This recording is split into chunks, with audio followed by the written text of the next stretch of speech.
La valse des sondages à la con continue, et puis là, on nous fait gober l'idée que la réélection d'Emmanuel Macron est une évidence.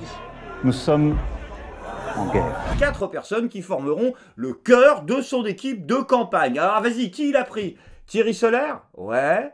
Richard Ferrand? D'accord. Alexis Kohler? Ok. Et François Bayrou? Jupiter? T'es au courant que tes 4 cavaliers de l'apocalypse, là, c'est tous des repris de justice ou pas? Mais non, mais là, c'est pas une équipe pour gagner les élections que t'as monté, c'est une équipe pour organiser un braquage. Ça n'a rien à... Ah bah si, ça a totalement à voir. Il n'y a d'ailleurs pas une culture française. Il y a une culture en France. Elle est diverse, elle est multiple.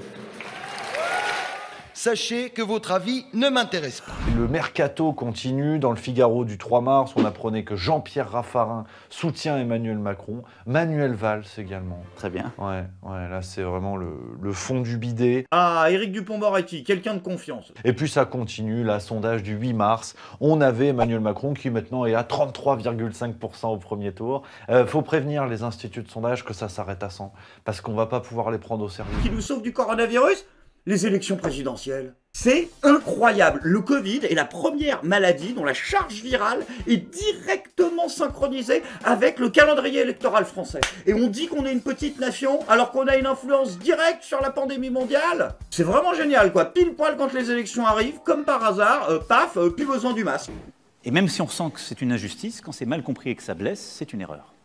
Sa lettre aux Français d'un vide abyssal, la radiographie du cerveau de Nabila. Le mec est tellement sûr de sa réélection qu'il déclare sa candidature par une lettre. Il s'est pris pour Marc Aurèle, le bâtard. À ça d'envoyer un texto aux Français. À ça d'envoyer un nude avec son pénis au milieu de l'écran et écrit en dessous qui en reveut. Beaucoup de bruit pour une lettre finalement qui était remplie d'expressions creuses et de promesses finalement qui ne reposent sur pas grand-chose. On n'a pas le programme d'Emmanuel Macron pour 2022. Feuille de route diplomatique, c'est ce qui guide la politique de la France. Une indépendance dans l'Europe, non pas pour s'y fondre, non pas pour s'y confondre, non pas pour s'y fondre, non pas pour s'y confondre, mais pour construire des partenariats structurés avec les Allemands en particulier, qui en effet doivent partager le fardeau, mais qui doivent nous aider à tenir en Afrique, au Proche et Moyen-Orient, partager le fardeau. En Afrique, au Proche et Moyen-Orient, partager le fardeau. La priorité de ma politique, ce sera la sécurité des Français, ce sera la sécurité des Français, la sécurité des Français dans la lutte contre Daesh, dans la lutte à l'extérieur et à l'intérieur. La sécurité des Français à l'intérieur. Loin du chaos, loin du chaos.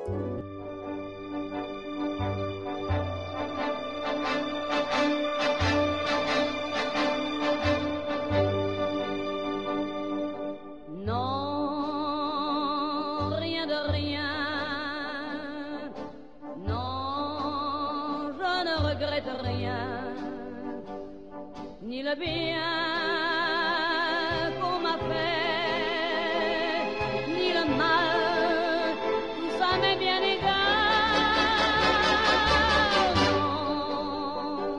Non, rien de rien, non, je ne regrette rien, c'est payé.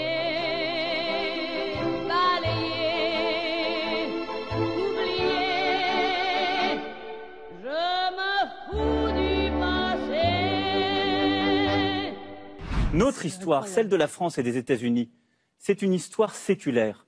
Nous avons ensemble construit la paix dans le monde. Nous avons ensemble construit la paix dans le monde. La paix dans le monde. On l'a fait avec des alliances historiques. Et quoi qu'il en soit, je souhaite rester à vos côtés.